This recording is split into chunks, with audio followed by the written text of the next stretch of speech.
Va bene, un Marco Marinello.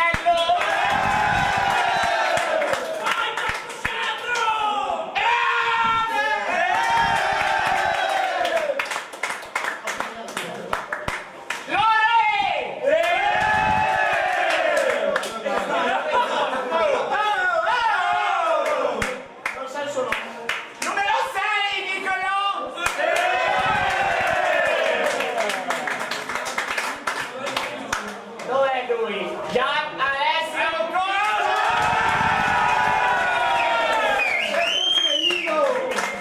Idris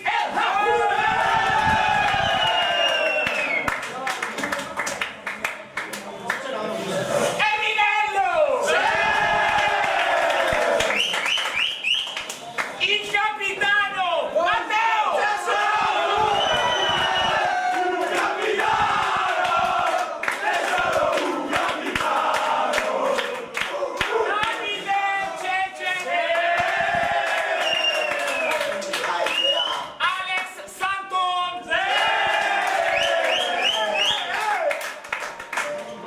Fino!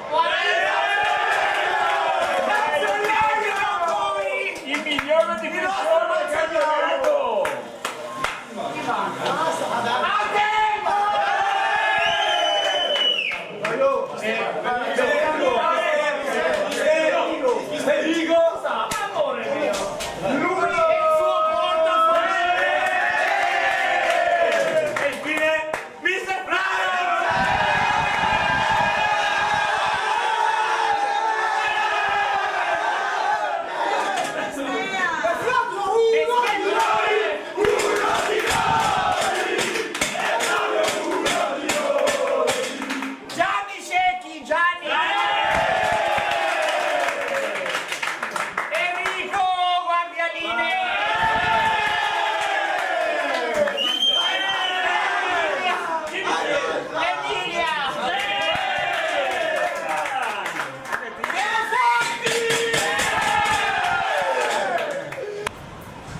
Mi sento di spendere 5, 6, 10, 20, un'infinità di parole anche per i juniores.